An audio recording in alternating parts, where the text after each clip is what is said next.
Hi, it's Liz Sneddon here. Just got some ideas that I'll share with you about authenticity of assessments and what we can do when we're doing it from distance. So we've got two different types. We've got small little contained tests that I want to run in a very short time period, and then I've got large tasks for statistics, for example, where I might want to give students a week to do the task. So let me just show you a few of the tools that I sometimes use. So Teacher Desmos is one that's quite a useful tool. And so for example, in here I can create a new task one at a time. So for example, Ken Clarkson, if you don't know, has some amazing tasks here all ready to go. So for example, here's one here that he's already made. You can make this up and you can have it in a series of slides. You can have graphs, you can have multi-choice answers, you can do all sorts of things, and so students can pick these up and move them around, do all sorts of interesting things with them, and so on. And so when I get around to, I can make a class of those. I can view, if I go to the dashboard of this, that then gives me a link here which I can share that with the students when I'm ready and say go to this activity, and it'll bring up all of their X's here. When I have finished and I don't want them to do any more, then I come to the very last slide and I just click on the pause, and that pauses everybody's work. They can't change it, they can't go back to another slide, and so it locks that in. So that's one possibility for you. Education Perfect, if your school happens to have a Education Perfect already, then and that does cost, under assessments you can create a new assessment here. So I can say assign an assessment, and I can go, and there's some pre-built ones. I can create my own. I can do some quick tests that are already there to go. So if I want to do a quick test, I just need to say, right, do it with this particular class, and it will, and I need to go and choose what level I want it to be on. So I might say, right, let's do it on number, and I want some arithmetic skills at whatever curriculum level. I want to do integers at whatever curriculum level, and so on. And then so there's a bank of questions there, and I might say, right, make me 20 questions. I can then set the start and end date and times so that this test is only available, that students can only access it during this particular time period. And I can also set it up so that I can say enable full screen monitored mode, which means that students have to have it full screen. They can't go in and out of different tabs, and it records it every time they do go in and out of a tab, and so that makes it much more test conditions. So that's a possibility. I can make a Google form, and so here's one that I've got. So I just have a question which requires them to put their email address in, and then I've just got some questions that I will go and do. When I get the responses to that, I can see individually what each student has done, and I can look at all their answers and check on those, and I can make it set up to auto mark for me. So you can see here this is set up to auto mark, and I can also mark a question at a time. So I can go through and I can do all of question 1, I can do all of question 2, and so on. So I can just check all of my students' work per question. So there is a number of ways to do that, and you can have a little explore with Google Forms if that suits you. We could also do an eASTL test, and again with an eASTL test you can control the time and date that it is available to students. So I can create a new test. I can either create one that's copy an existing one or a similar one, or I can create my own one. So when I go to create a customized test, I'm going to say, let's say 9 number, and it is in our maths area, and I'm going to allow students 40 minutes to do the test. I'm going to choose what curriculum level. I want most of this to be at curriculum level 4, maybe some level 5 questions, maybe a teeny little bit of level 6 because this is a good class, and a few at level 3.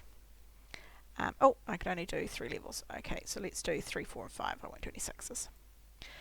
Then I choose what topic I want it on, so I can do it a number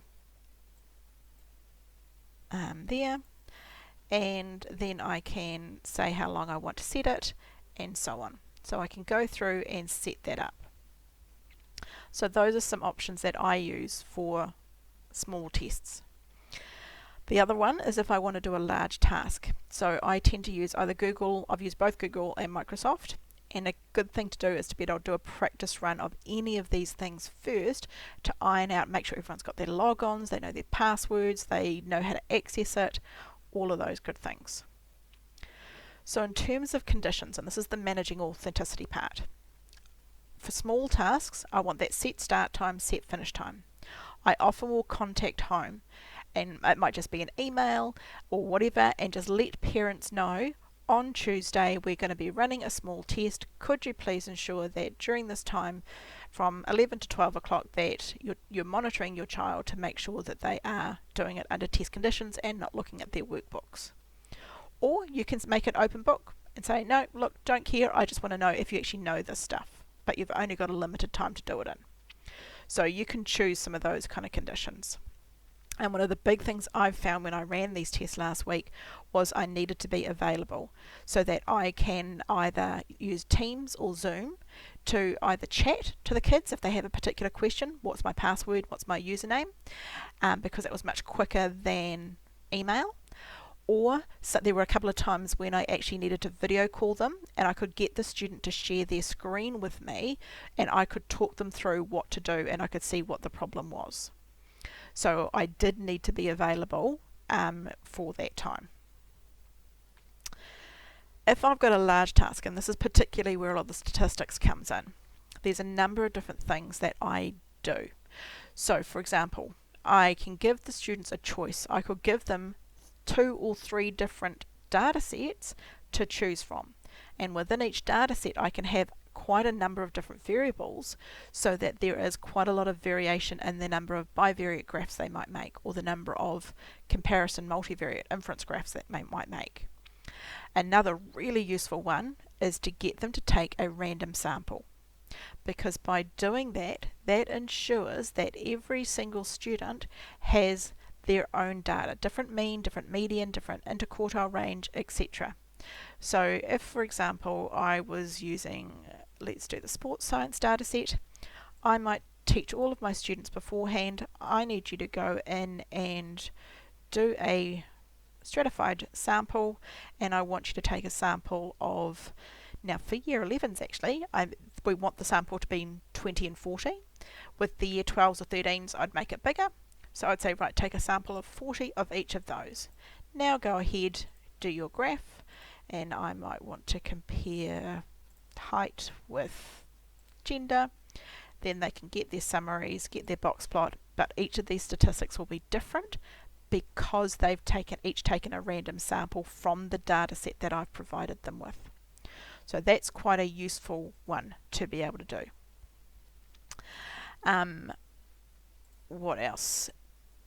Regular checks. So when they submit their work, either through Google, it can be any of the Google Docs, Google Sheets, Google Slides, whatever, there is a way for me to check the version history.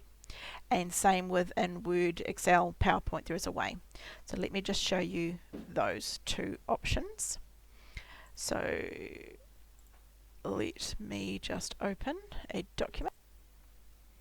So here I've got actually my Level 2 Inference workbook, and if I go across the top there, I can see it says last edit was yesterday. Now if you can't see that, then down the side in the file menu you've got a version history, and you can say see the version history.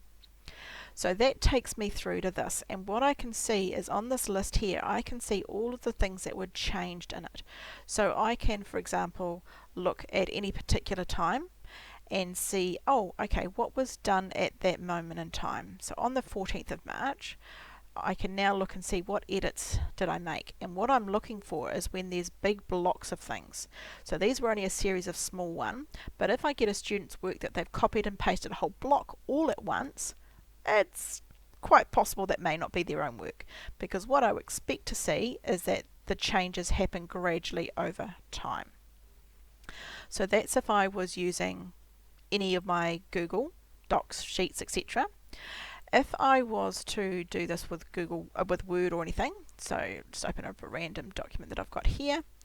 Under the File menu, I can come down to the Info, and under the Info there is a version history. So I can view the version history, and so I can see here what was done. I can open each version and compare what was done. So I can look through and see what revisions. So there were 6 revisions made in that particular document. Also, just under the straight info, it tells me when it was modified, when it was created, and here's a really good one, the total editing time. So this particular file has only been edited over 17 minutes. If students are doing a week-long assessment, I would expect it to be substantially longer than that. So that's quite a useful one. And Word, Excel, PowerPoint all have the same version history that you can see. Okay, so that's one thing that we can do there, is look at that version history. And often with these big ones, I'd get the students to submit daily to me. So if it's Google Classroom, upload it each day. If it's different systems, just to be sure. Now, in terms of plagiarism checks, there's some other ones, and I've got a link here. Marion Steele did a lovely session last year at the NZAMP conference, and she has got a authenticity document, and in this is on Census at School, by the way, if you want to access that. She introduced us to a couple of programs called DocuViz and DraftBack, which we can just get through the Chrome extensions or through the Chrome Web Store, and they enable you to check and look at that history in a much more complete way. So this is quite a good one. So I first of all want to have some evidence of the kids' work. So I want to look at their practice assessments, and that's why it's really important I get them all submitting their work to me. Turnitin. If your school has Turnitin, then obviously that does a full plagiarism check, but that does cost. But then there's these options here with DocuViz and DraftBack, and let me just show you a quick snapshot of what they do. So what they do here is they give you a timeline, and so the different colours relate to the different people that have worked on the document, and it shows you over time, look, they did this much work, then they did this much more work, and so you're looking for those big blocks of time. So this one is quite a useful way to visually see the document has grown, and that's what we're seeing, is it's gradually growing over time. The other option is a program called DraftBack, and this kind of renders it.